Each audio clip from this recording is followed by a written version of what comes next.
오늘 제목을 따라해 보겠습니다. 그리 아니하실지라도. 인생은 참 이런 거다.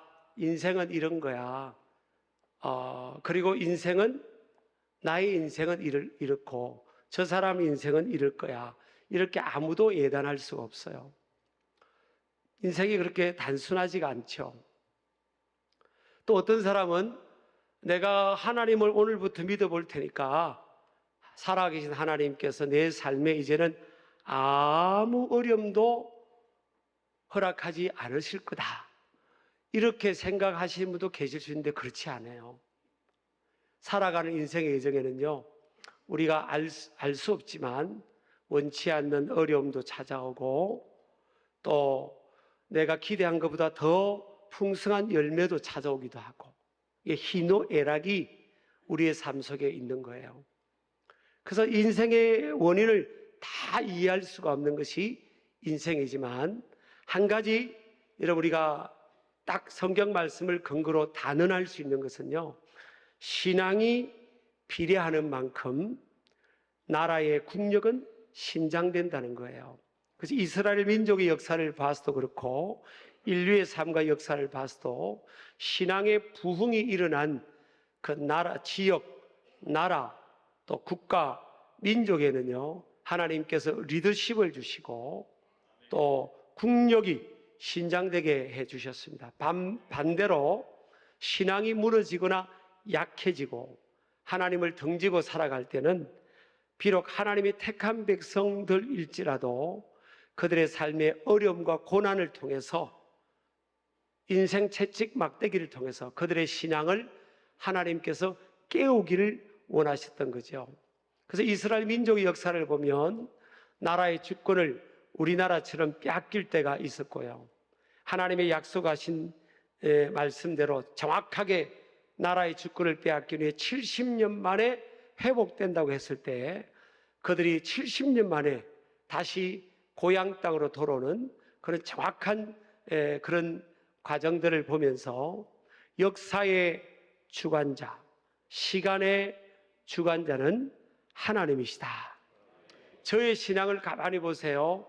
저는 인간의 생사화복, 국가와 민족의 흥망성쇠를 주관하시는 분은 우리 하나님이시다 하는 것을 깔고 그 믿음 위에 제가 살아가고 있고 또 목회하고 있습니다. 오늘 이 하박국이라는 선지자가 활약할 때는 BC 7세기 초였습니다. 남유다의 제16대 왕 요시야 왕부터 18대 왕 요야긴 왕까지 걸쳐서 활약하던 선지자였어요. 이 하박국 선지자의 이름은 뜻은 껴안은 자란 뜻입니다. 그렇죠. 하나님의 사람, 믿음이 있는 사람은요, 인생의 고통을 피하지 않습니다. 고난을 피하지 않아요. 그 고난을 더 크게 보질 않습니다. 그리고 주위에 있는 사람들의 고통과 어려움들도 피하지 않아요. 그것을 가슴에 품고 껴안고 믿음으로 돌파하는 사람들인 거죠. 그래서 하박국은 자신의 개인적인 문제뿐만 아니라 국가와 민족의 문제를 안고 고통의 문제를 안고 하나님 앞에 나아가서 직면하고 씨름하던 하나님의 선지자였고, 그래서 하나님께로부터 놀라운 약속의 말씀을 받게 됩니다. 이 하박국 선지자도 마찬가지고요. 우리 예수님의 삶과 사역들 볼 때도 보면 많은 사람들이 박수를 치주질 않았어요. 여러분, 예수님께서 심지어는 온 인류, 저와 여러분의 죄와 허물 뿐만 아니라 그 당시에 모든 인생들의 죄를 짊어지고 십자가에 자신들을 대신하여 죽어주시는데도 불구하고 사람들은 예수님을 오히려 조소하고 조롱하고 멸시하고 천대했습니다. 여러분, 저와 여러분이 또 우리 모두가 믿음으로 내가 반듯하게 살아간다고 할 때 모든 사람들이 박수를 치준다고 생각하지 마세요. 그런 마음을 가지고 살다가는요, 크게 실망할 수 있고요, 상처가 깊을 수가 있어요. 인간은 다 알지를 못해요.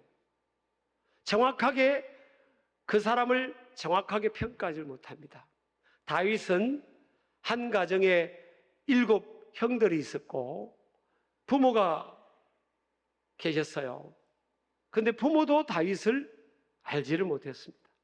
앞으로 하나님께서 어떻게 쓰실 것인지를 알지를 못했고요.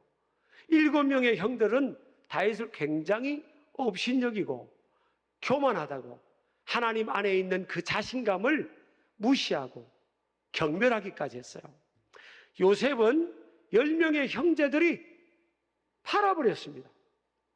날마다 하나님의 꿈을 꾸고 있고 미래를 믿음의 눈으로 바라보면서 그것을 믿음으로 선포하고 바라보고 고백하는 요셉을 이해하지를 못했어요. 그 믿음의 그릇으로, 그 마음의 그릇으로 그 위대한 세계를 경영할 그 요셉을 형제들이 담지를 못했습니다. 다윗은 정말 신실한 충성된 충신이었죠.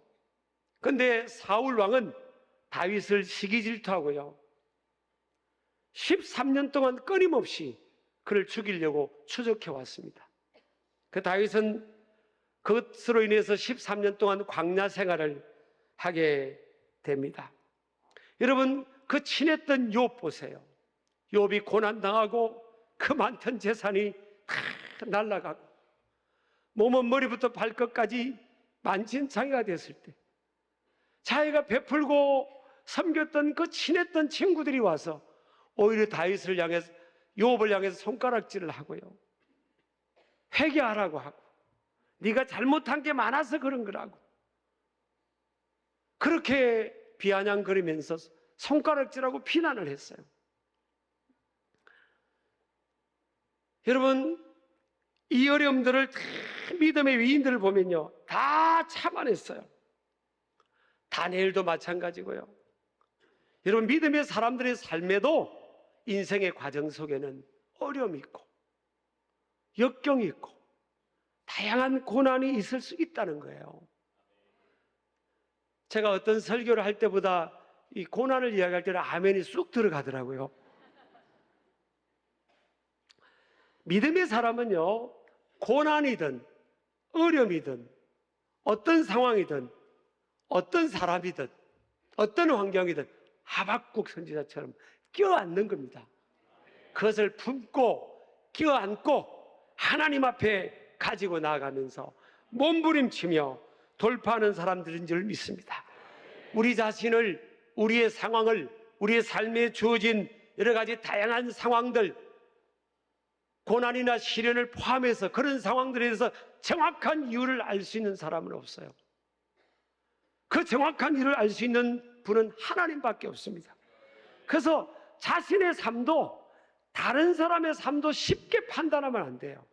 우리가 하나님이 아닌데 어떻게 우리가 하나님 자리에서 우리가 이러쿵저러쿵 할 수 있는, 그것도 믿음 없는 거예요. 그거는 숨겨진 교만이라고 볼 수가 있어요. 그래서 성경은 비난하지 말라는 겁니다. 네 안에 있는 덜보를 빼내어야 다른 사람의 눈에 있는 티를 볼 수 있다는 거죠. 자, 그래서 이렇게 다양한 삶 속에 이 어려움이 있었는데 하박국이라는 하나님의 신이 충만한 사람이 말씀을 전파할 때도 그 당시의 상황을 보면요, 엎친 데 덮친 격의 현실이었습니다. 도덕적으로 영적으로 부패한 현실이었고요, 말씀 앞에도 무감각했습니다. 아무리 말씀을 전해도 사람들이 반응이 없는 시대였어요. 그리고 농사를 짓고 가축을 키우고 뭘 해도 되는 게 없는 시절이었어요. 그리고 주변에 바벨론이라든지 큰 신흥 강국이 출현해서 나라는 풍전등화 같은 상황이 있습니다. 그럴 때 이 하박국은 무엇을 선택하느냐? 저는요, 이게 성경의 위인들을 보면 우리하고 좀 다른 사람일 거야. 그 사람은 태생적으로 저렇게 용기도 있고 의지력도 있고 인내도 하고 강한 사람일 거야. 그렇게 우리가 생각할 수 있어요. 근데 제가 오늘 이 16절을 읽으면서요, 너무 은혜가 되는 거예요. 16절은 이 하박국이라는 하나님이 한 시대에 쓰셨던 그 사람의 고백이 나와요. 자, 16절 읽겠습니다. 내가 들었으므로 내 창자가 흔들렸고 그 목소리로 말미암아 내 입술이 떨렸도다. 무리가 우리를 치러 올라오는 환난 날을 내가 기다림으로 썩이는 것이 내 뼈에 들어왔으며 내 몸은 내 처소에서 떨리는도다.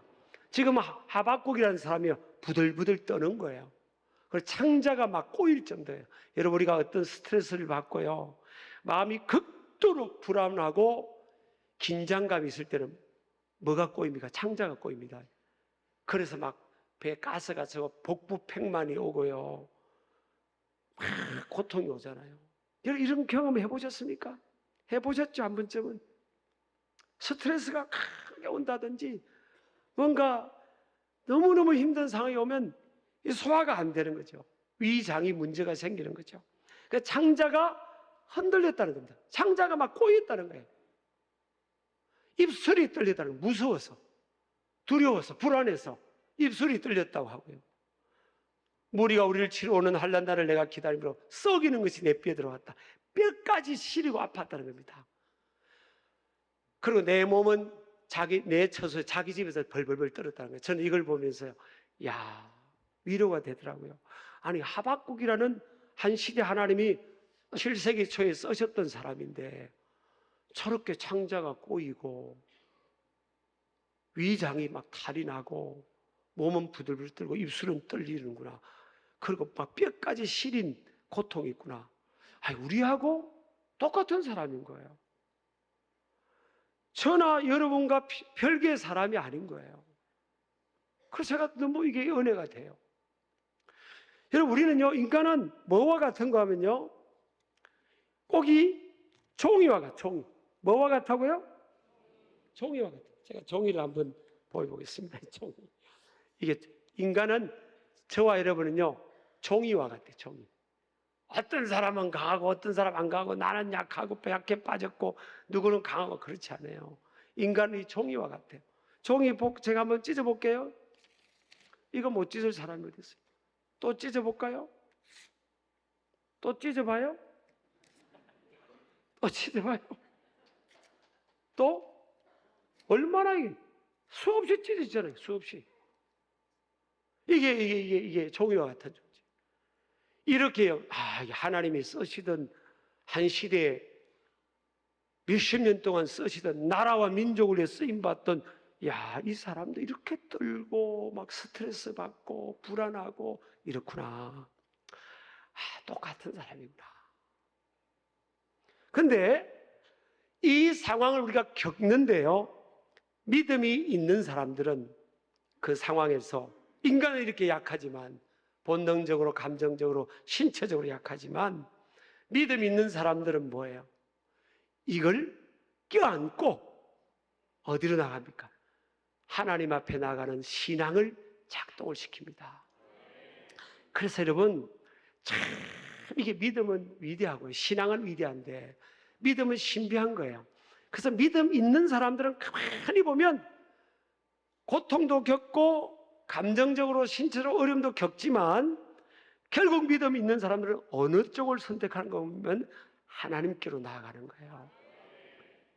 그걸 보면요, 저 사람이 믿음 있다, 저 공동체가 믿음 있다, 그걸 알게 되는 거죠.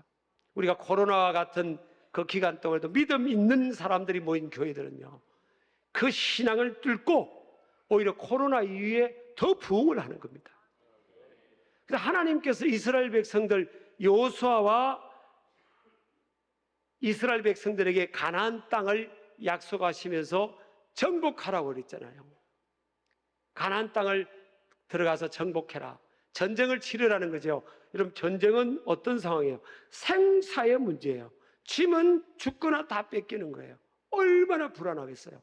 근데 하나님께서 그때 여호수아와 이스라엘 백성들에게, 얘들아 걱정하지 말아라, 내가 그 땅을 주는데 너희들에게 저 수비하고 방어하는 저 사람들보다 훨씬 좋은 무기를 줄게. 훨씬 뛰어난 무기를 줘서 저 사람들을 네가 이기게 할 거야. 하나님이 그러지 않으셨어요. 다윗에게 하나님께서 골리앗보다 더 뛰어난 칼과 뛰어난 무기를 줘서 골리앗을 이기게 한 게 아니라고요. 하나님께서 여호수아와 이스라엘 백성들에게 전쟁터에 가게 하면서 첫 번째 강조한 게 뭡니까? 내면이고 마음이에요. 마음, 스피릿, 정신이라고요. 마음을 강하게 하라 그랬어요. 마음을 강하게 하라. Be strong 그랬습니다. Be courageous in God. 하나님께서 용기를 가져라. 마음을 강하게 하고 담대하라 그런 거예요. 내가 너희들과 함께 해주겠다 그런 겁니다. 그게 스피릿입니다. 정신이고요. 믿음의 정신을 말하는 거죠. 그래서 믿음의 정신이 있는 사람은 고난도 겪고 없는 사람도 겪지만 믿음의 정신인 사람은 그 고난을 뚫고 하나님의 놀라운 블레싱을, 축복을 경험합니다. 교회도요, 이 코로나 때도 막 꺾이지 않는 신앙의 열정으로, 스피릿으로 막 몸부림치고 그 고통을 껴안고 하나님 앞에서 씨름하고 몸부림친 교회들은요 다 부흥합니다. 외국도 마찬가지고 국내도 마찬가지예요. 근데 스피릿을 저버린 교회들은 회복되기가 쉽지 않아요. 한번 무너진 마음이 일어나기가 쉽지 않은 거예요, 사실은. 그래서 우리가 무슨 싸움을 싸워야 되느냐? 믿음 싸움을 싸워야 됩니다. 이 스피릿 싸움을 싸워야 될 줄 믿습니다. 그래서 믿음 있는 사람들은 하박국처럼 그 문제를 껴안고 피하거나 도망가거나 뒤로 물러가지 않고요, 껴안고 하나님 앞에 나아가는데, 자 보세요. 오늘 18절 보세요. 외양간에 소가 없을지라도 나는 그럽니다. 무화과 17절에 무화과 나무가 무성하지 못하며 포도나무에 열매가 없으며 감람나무에 소출이 없으며 밭에 먹을 것이 없으며 우리의 양이 없으며 외양간에 소가 없을지라도 6가지 되는 일이 없는데요. 농식물이 뭐 되는 일이 없고요, 산업이 피폐하고 가축 산업도 안 되고 아무것도 안 되는, 그냥 이게 보면 인생이 완전히 꼬인 인생이에요. 그런데 그럴지라도 이 상황 되면 다른 많은 사람들 그냥 낙심해 버립니다. 좌절해 봅니다. 절망 속에 갇혀요. 그런데 18절 보세요. 나는 그럽니다. 나는 여호와로 말미암아 즐거워하며 나의 구원의 하나님으로 말미암아 기뻐하리로다. 소망을 갖고 있는 거예요. 그러니까 다른 겁니다. 믿음이 있는 사람들은요 달라요. 그래서 이런 믿음 있는 사람을 우리가 성도라고 합니다. 성도. 헬라어로 하기오이, 구별된 사람, 이런 뜻이에요. 따라합시다. 구별된 사람들. 영어로 하면 set apart입니다. set apart. 구별된 사람이에요. 예수님께서 우리 믿는 사람을 향하여 너희는 세상의 빛과 소금이라 그러잖아요. 어둠과 구별되는 거예요. 저와 여러분 세상 한복판에 살아도 다른 방식으로 생각하고 다른 방식으로 말하고 다른 방식으로 행동하는 사람들이에요. 세상은 다 믿음 없는 사람은 그렇게 썰려갈지라도 저와 여러분은 다른 방식으로, 살아있는 물고기가 물을 막 거슬려서 심지어는 폭포 떨어지는 물줄기를 뚫고도 막 올라가는 것처럼 믿음의 사람은요 썰려가지 않습니다. 구별성이 주어지는 줄 믿으시기 바랍니다. 그래서 나는, 모든 사람이 그렇게 살고 그렇게 썰려가도 나는 히브리어로 와아니, 나는 없을지라도 18절 앞에는요 히브리어 왜라는 접속사가 있습니다. 그것은 그리 아니하실지라도, 그럼에도 불구하고, 영어로 하면 nevertheless입니다. 없음에도 불구하고 나는 노래하리라. 있어야만 노래하는 것이 아니라 나는 없어도 노래하겠다는 거예요. 그래서 이게 진짜 안 믿는 사람들은요 믿는 사람들 보면 이해가 안 됩니다. 우리 당신은 왜 이렇게 매일 싱글벙글 웃고 얼굴이 이렇게 평안하냐고, 뭐 어떻게 지난번 어려움이 있다는데 그거 다 해결됐냐고. 아닌데요, 그 얼굴이 왜 싱글벙글하냐고. 우리 안에 있는 내면에 있는 평안과 그 기쁨을 이해를 못하는 거예요. 세상은 왜냐하면 조건적 기쁨, 조건적 평안이잖아요. 내 상황, 이 문제가 해결되면 기쁘고 이 문제가 해결되면 내가 감사하고 이런 거잖아요. 근데 믿음의 사람들은 뭐예요? unconditional life입니다. 무조건적인, 제한받지 않는 상황을 뛰어넘어서 기뻐할 수 있고 노래할 수 있는 거예요. 그게 믿음의 사람들이에요. 그리고 두 번째는 긍정성입니다. 믿음의 사람은요, 어떤 절망적 상황에도 미래지향적인 긍정성을 갖는 거예요. 그래서 노래하는 겁니다. 나 노래하리라. 상황은 노래할 수 없는 것 같아도 노래하는 거예요. 오늘 18절에 보면 나는 여호와로 말미암아 즐거워하며 그랬어요. 이 즐거워한다는 것은 시제로 미완료형입니다. 한 번 즐거운 게 아니라 계속 즐거워하는 거예요. 바울과 실라가 감옥에서도 즐거워하고 기뻐하고 찬양하고 기도한 것처럼 즐거워하는 거예요. 그리고 멈추지 않고 막 역동적으로 나아가는 겁니다. 사슴이 발이요 얇아요. 다른 이 짐승에 비해서는 발이 얇은데요, 사슴이 오르막으로 오를 때는 아무 짐승도 추격할 수가 없어요. 왜냐면 껑충껑충 뒷다리가 튼튼해가지고 막 껑충껑충 날아가요. 그런데 사슴이 밑으로는 못 내려갑니다. 그래서 사슴의 발은요, 사슴은 맹수가 추격하면 위로 도망을 가요. 위로.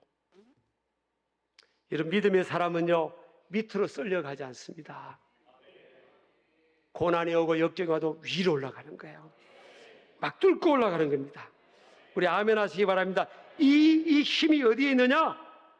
오늘 보니까 여호와로 말미암아 18절, 이 여호와로 말미암아는 히브리어로 바에호아입니다. 바에호아. 여호와 안에서요. 이런 역동성, 고난을 뚫고 어려움을 뚫고 위를 향해서 막 올라가는 이 역동성, 이 삶의 역동성, 멈추지 않는 이 열정, 이게 어디에서 주어지냐는 거예요. 여호와 안에서요. 그래서 교회가요, 고난당할 때, 핍박 있을 때 교회는 부흥했습니다. 순교자의 피가 흘린 그곳에 교회가 부흥이 되고 신앙의 부흥이 일어난 거예요. 역설입니다. 믿음의 사람은 어려움을 당할수록 우리는 여호와 안으로 들어갑니다. 하나님께로 더 가까이 나가는 거예요. 믿음 있는 사람은 그래요. 근데 저 같은 경우도 가보니까 어려움이 주어지면 더 저는 힘이 나는 거예요. 그렇다고 또 여러분 작정하고 우리 목사님 힘나게 하려고 나 어려움 줘야지, 그렇게 하는 게 아니에요. 제가 해보니까 어려움이 주어지면 저는 더 막 하나님께 작을 받고 더 주님 찾고 주님 의지해요. 근데 하나님은요, 결국은 뭔가 하면 믿음의 사람이 이긴다는 사실이에요. 오늘 보세요. 나의 발을, 19절 뭐라고 합니까? 주 여호와는 나의 힘이시라 나의 발을 사슴과 같게 하사 나를 어느 곳에요? 높은 곳으로 다니게 하시리로다. 다니엘, 요셉, 다윗, 욥, 신앙의 모든 위인들이요, 다 고난을 겪고 낮춰지고 어려움을 겪었어요. 근데 결국 믿음의 사람은 뭐예요? 승리합니다. 믿음의 사랑을 이겨요. 그래서 다윗이 무슨 고백합니까? 전쟁은 하나님께 속한 거라는 거예요. 쉽게 말하면 뭐예요? 이김이 하나님께 속해 있다는 거예요. 그러니까 인간적으로 내가 불안함이 오고 두려움이 오고 막 떨리기도 하고 스트레스 받지만 이 상황에 지지 않고 다시 어디로 간가? 여호와 안으로, 예수 그리스도 안으로 믿음을 작동해서 주님께로 나가는 거예요. 그럴 때 주님께서 높은 곳으로 다니게 하신다. 하나님이 존귀케 하시고요, 승리케 하시고 고난을 뚫고 이기게 하시고, 그래서 하나님을 노래하게 하시는 겁니다. 여러분 따라서 하나님은 살아계십니다. 살아계신 하나님, 전능하신 하나님, 우리의 힘과 능력이 되시고요, 하나님은 우리의 도움이세요. 도움이란 뜻이 에벤에셀입니다. 에벤에셀. 따라합시다. 에벤에셀. 하나님은 저와 여러분의 도움이에요. 도움. 하나님은 이 정도는 돼야죠. 다시. 하나님은 나의 도움이시다. 이 에벤에셀입니다. 여러분, 이게 하나님이 살아가셔서 저는 그 믿음 가지고 왔어요. 저 3, 4정 다시 기회 줄 거예요. 다시. 하나님은 나의 도움이시다. 시작. 우리 다 같이 한번 잘했어요. 다 같이 한번 시작. 하나님은 나의 도움이시다. 이게 에베네셀입니다. 그 하나님 붙들고 여기까지 왔으니까 앞으로도 끝까지 승리하시길 축복합니다.